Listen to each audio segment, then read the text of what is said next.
How are y'all doing? It's another wonderful episode of DecisionsThroughData.com. Name's Casper. Let's see what questions we've got here from the past week.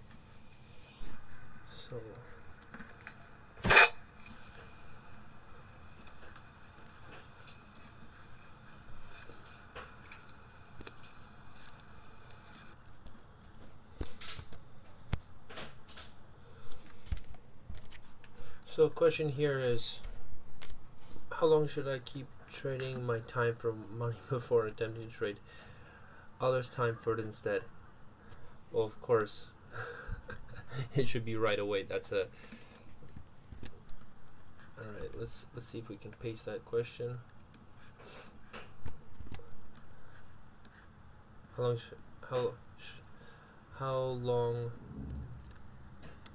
long should I keep trading my time for others instead? That's not a yes or no question. The question should be formatted as, should I trade my time for money? And the question is yes. Why?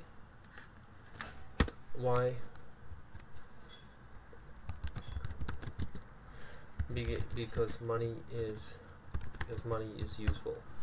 All right. This shouldn't need a link. All right. Should I trade my time for money? Okay, sure. Now the second format of the question: should I trade? Should I hire people instead of trading time for money? And their answer is also yes. Why? Because once you leverage other people's time as your own,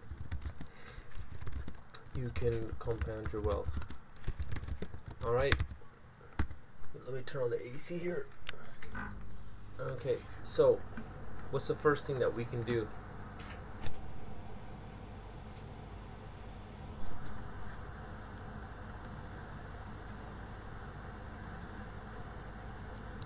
Okay, so how will we make a search term? Let's think about it.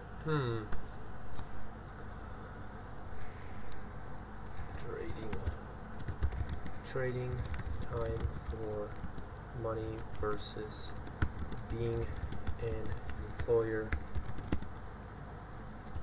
Data. Why you can never stop trading time for money, what you can do. So it's actually a lot of this trading time for money is actually a catchphrase that a lot of people have used for a long time, but in fact it's not something that you can just ever end, because even as a boss you're still trading time for money, right? It's just the amount of time that you put in just renders more value or productivity. It can be assumed that it's value. So you can see right off the top here, it's never gonna actually show you anything if we make any Google search. So how about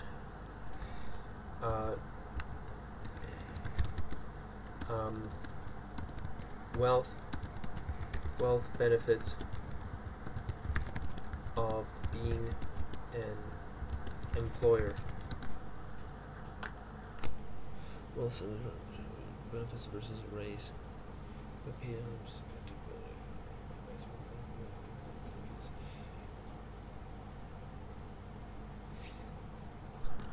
Well,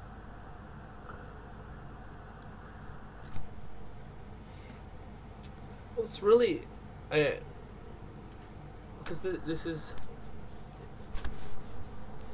we just all have it in our basic nomenclature that, you know, people, anytime you hire a person, you can outsource some of your responsibility needs so you can focus on the big picture.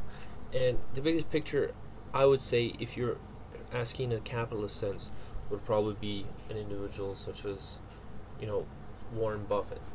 And what is Warren Buffett doing? Well, he's got a 20-person corporate head office, and all he is doing, he is basically researching about companies and spending about 5 hours a day reading 600 pages and basically improving himself and outsourcing all specialized skills to individuals who are professionals in those certain fields, where his singular field is simply investing, or you can assume compounding wealth, right? So you can kind of look at it from that same perspective. If you're good at one thing, you should focus more on that singular thing so that you can then move forward and compound your wealth. So there's no link of reference, but hopefully that's a suitable answer. You should, at any time, if you can, outsource things to individuals who are better than yourselves, or where the time rendered to do that activity is no longer economical, for the being that you only have a certain amount of time in a day and you only have a certain amount of willpower. So if you're burning up your willpower on things that you are not singularly good at, then you're going to be stuck in a bubble, because stuck in a loop, because you're never going to be able to escape the needs that you need to fulfill from day to day, but also benefit yourself by growing, by compounding on your certain knowledge, skills, or abilities. So let's submit that. All right, let's do another question.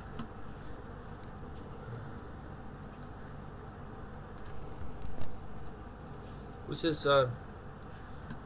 is also another good question. Should I cook for one person if I cook for one person if I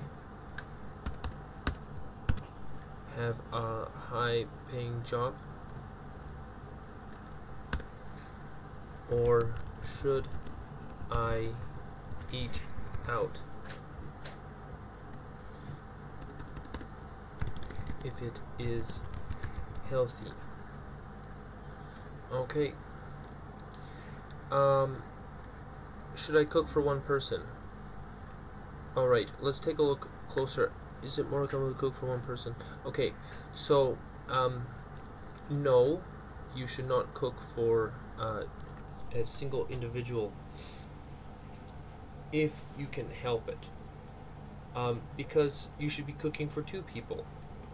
Now, studies have shown that people who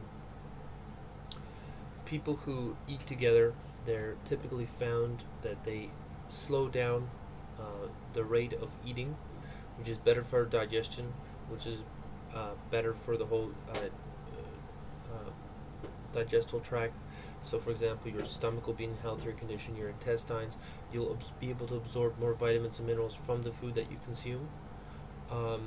It won't take as much energy to process the food, and there's a lot of other benefits from that. You'll find that you'll have more energy, and that's simply if you are eating in a social setting, you will slow down. As an example, I went to a friend's place last night, and we were eating, more or less like a potluck, and more or less the entire meal took about a full 2 hours. And you can find in that kind of situation that when you actually are slowing down to eat, you'll find that you can make better choices about the proper proportions of what you're eating, and your body will naturally be able to tell you when it is full, you know, and and it's much more happy as well. The body will be able to absorb the initial enzymes that are necessary, and cooking should be in a social setting. Now, if you are in such a position where you can find yourself um, being able to outsource the actual labor, if you're a singular person, that might be a good idea. The reason why is if you're a professional, for example, cooking can be a laborious thing. Some people find that it's therapeutic, and it would make sense that over tens of thousands of, or maybe tens of thousands of years of being modern man, we probably have some kind of element or some kind of ritual of actually preparing our food before we put it over the fire, and there may be some benefits from that. But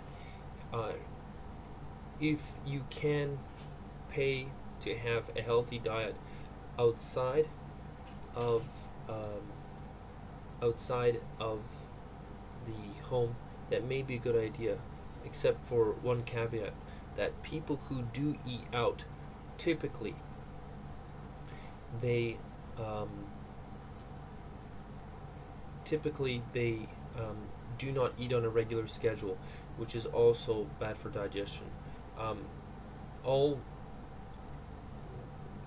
it is best for your digestive system to have some kind of schedule. It doesn't matter when you really start or when you end, but it should be within a certain hour time frame, and also based on people's sleeping rhythms. So you shouldn't eat, right before you go to bed, and everything up to that point of your everything after from your initial meal, you should probably try to maintain a certain schedule. Everyone says breakfast is the most important part of the day. The reason that is because once you initially start your first meal, there's about an approximate 12-hour window where you should consume the remainder of your meals. And because people have, people who are healthy typically wake up at a reasonable hour in the morning, they might find themselves having a breakfast because, they also did go to sleep early, so they haven't eaten maybe for up to 12 hours.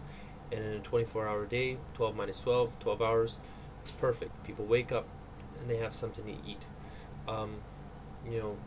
There have been studies that show that people who have had certain certain patterns of eating, they've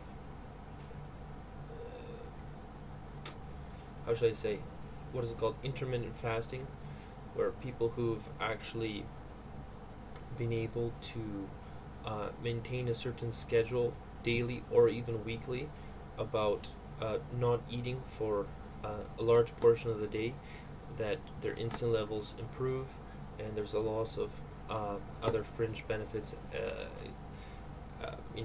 as health. Well, health is not really a fringe benefit, but more or less energy levels, and the ability to think and to focus. So, should I cook for one person if I have a high-paying job? And the answer is no, because you should never eat alone. And you should never eat alone, because it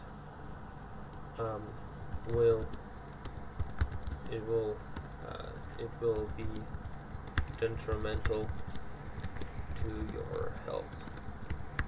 Okay, and just as a link of reference, maybe I can show. Oh, there goes the light. Well, let me see if I can plug it back in.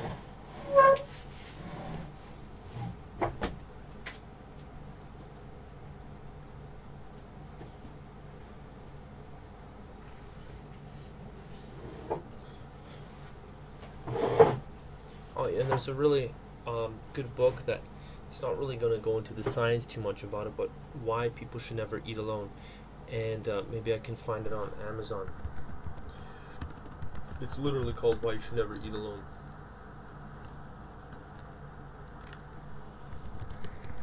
Why you should never eat alone.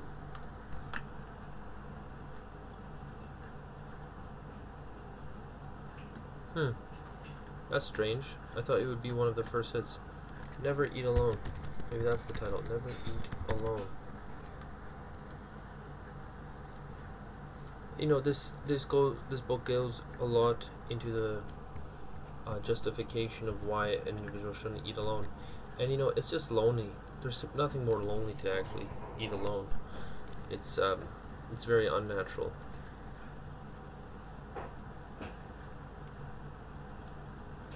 Okay. Next question we have here.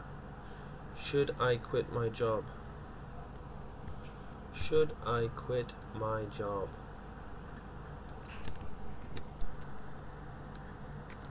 Should I quit my job? Answer is no. Why?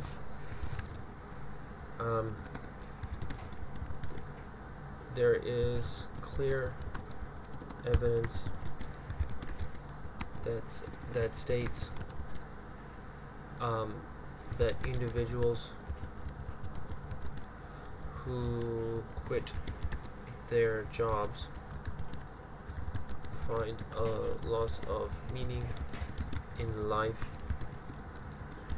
and there are compounding negative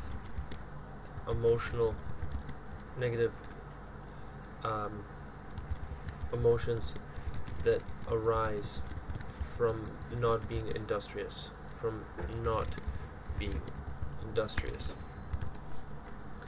So, you know, you should never really quit your job. You should add on. So, for example, if you have a job that are 40 hours a week, in no way can you not do what you. In no way is there something that you can't do that you couldn't do, with an extra 10 hours per week. So you should never really get rid of that first job until you have a full job to replace it. And if you, and for example, if you have the financial means that, oh, I can quit my job, but once you quit the job, you should have another one to replace it. And a lot of people think, oh, I quit my job and I'm going to be an entrepreneur, but that's your new job. So you're never really quitting any job. And so that's this question. But directly speaking, a lot of people want to quit their jobs or like take time off or whatever. In all situations, even personally, you wouldn't want to ever quit a job, because it just, you'll find that there's less emotional benefit that you think that would have arisen than if you would have stayed in it. Because, we've been designed genetically to be industrious. That's why we go out and work, and that's why we build art and do beautiful things, and create technology and do entrepreneurship, because without that need to feel industrious, we're no longer humans. So I would seriously consider I would seriously reconsider your thought process simply by asking that question. So the question could be reformulated as, should I quit my job if I have something better? Well, then the answer is obvious. Yes. Should I quit my job if I want to be an entrepreneur? The answer probably is no, because most people fail at being an entrepreneur. But you really got to get into the details, and you can reformulate the question by making it more specific. So let's take a look. Emotional need for having a job. How about this? Suicide statistics based on unemployment. And I've never Googled this before, but I bet you that a large portion of people who do have suicides are unemployed. So, first hit, here we go. Unemployment causes 45 students a year worldwide find study. Unemployment and suicide rate during recession study finds.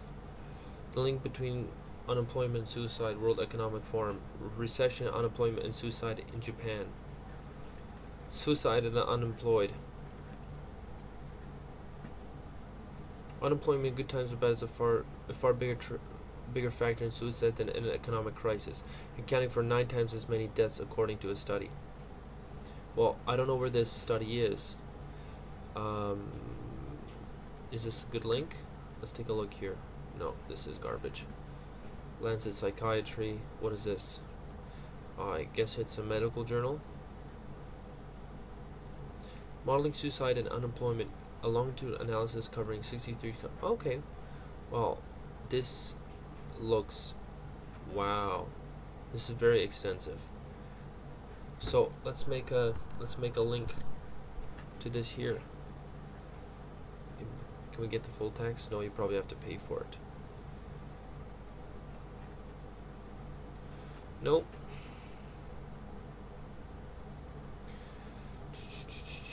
Anyways, the newspaper paid for the research, so let's read the newspaper here. Employment may rate material with unemployment rose by 20-30 places in all regions. So yeah, numbers don't lie, right? You don't want to ever be unemployed, because there's a high likelihood for you to have other mental issues, and it's depression, and there's so many things, negative emotions associated with. But the more I've spent time with the decisions through data, it's almost like everything is correlated to death. You should do things that steer you away from death. And if you keep, maybe I should, rename the domain from "don't do death" or something, because it seems like any kind of intelligent choices that you can make in life steer you away from things that can kill you. Alright, so let's see what other questions we've got here. Should I always keep applying for higher and higher paying jobs even though I'm already working? If so, almost all the listings don't list the exact pay. Maybe let me copy this. So how do I know if they're not less? I tried asking before applying but getting ignored, and it seems as though you can only guess if you get selected for an interview.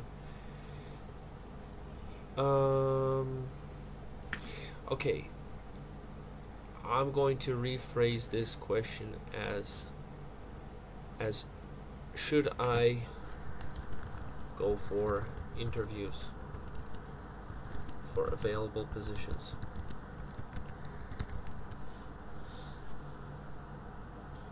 Answer is yes. The reason why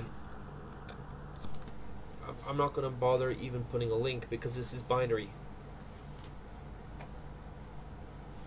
Because if you are going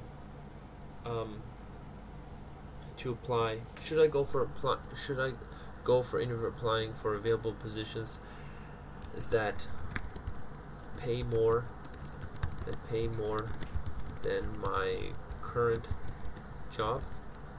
Answer is yes. Why? Because you can earn more money. You can earn more money. Now, this question does not go into the emotional needs of the individual. So, why do we work? Well, work renders income, right? Let's take a look. I tried asking before applying but get no response, and it seems as though you can only get if you can sign for an interview. If so, almost all the listings don't list the exact pay, so how do I know if they're not less? Already working? If so, almost all the listings don't list the exact pay. Oh. Well, should I go for available positions? Should I go for available positions that pay more than my current job, but do not state the remuneration? The answer is yes. You can earn more money, and you do not have the ability to assume the compensation based on the position, or the potential of growth,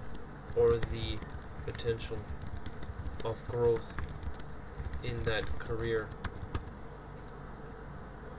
solely from opinion. So if you find yourself in a position where you are not getting paid enough to make ends meet, you should be looking for a better job. Why wouldn't you? Do you think it's okay if you have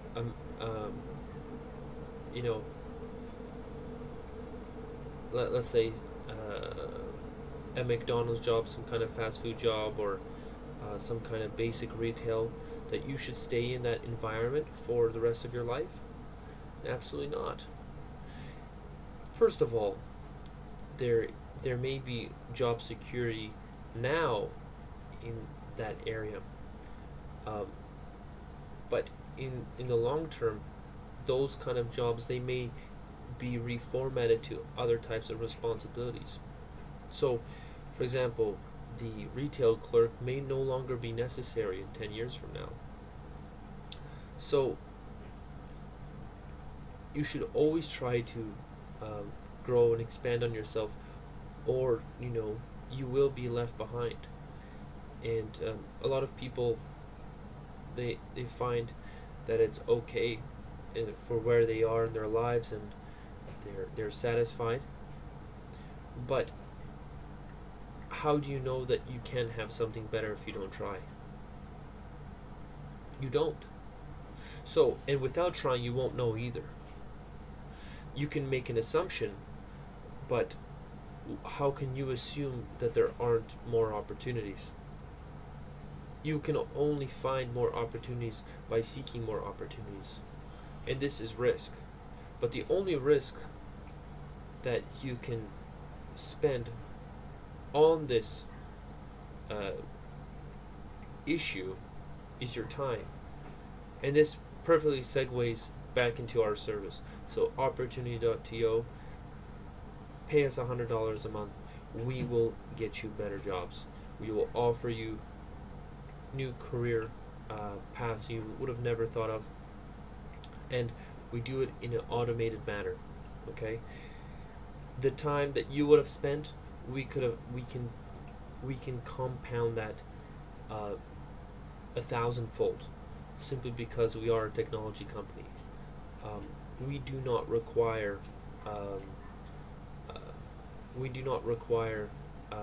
the individuals who pay us to use a lot of computer time to actually use the service. We simply need to know your background, your unique abilities, maybe a little bit about your employment history, and it you as an individual, what are your skills, and we're going to find that out as part of the paid service. So there will be an interview segment of that, which the assistant that will be looking over your account will be modeling a profile for you, and will make you a very attractive to the that you careers and or jobs that you are looking to attain. So yes, you should never stop looking unless you are completely satisfied with what you have. But other than that, you should currently seek to have a new job. There's nothing wrong to improving your financial well-being, and maybe even your emotional well-being. Maybe there's a better job out there for you, and if you're willing to do that, then you should do it.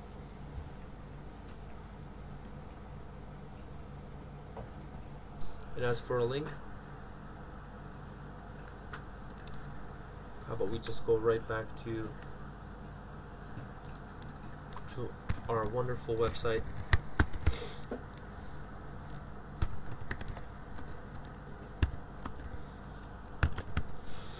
Opportunity.to services.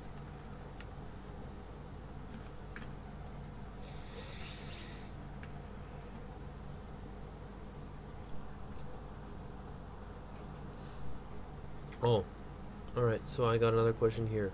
Should I rut a hairy ram or a freshly shaven sheep? I don't know.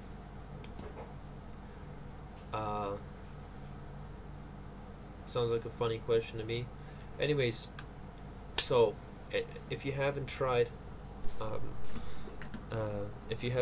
contacting us, my name is Casper, and I manage a lot of the customer relations with our data solutions. Okay, so we're very good at aggregating and also making informed decisions on business through data. Okay, we have experience in e-commerce and also a lot of other traditional businesses. We also have had contracts with insurance, so we have a wide, diverse set of abilities. And also, looking here at the screen, I want everyone to try the Opportunity.to app. The reason being is, once we find the set of jobs that you are interested in, the long-term benefit of you being in our system, that we will be approaching jobs, of course, with your permission in the future, so that we can help you find better jobs. The reason being, from a personal perspective, I've been thinking about it deeply. Why am I so passionate about this? And I simply want to see everybody employed. I want to see everyone happy in their jobs, and there are some mass inefficiencies in the market where some people, they are satisfied in singular jobs, but there's a whole vast amount of people who are able to be slotted into different positions simply by just transferring over, and they would be able to function, but they're just simply in the wrong careers. And if you look at the whole economy as a machine, it's not satisfying people emotionally, and the machine is a little bit inefficient because people are not slotted into the jobs that best correlate to them as individuals. So I would like to see, a lot of people more satisfied with what they do from day to day, because that's why we're here at the end of the day.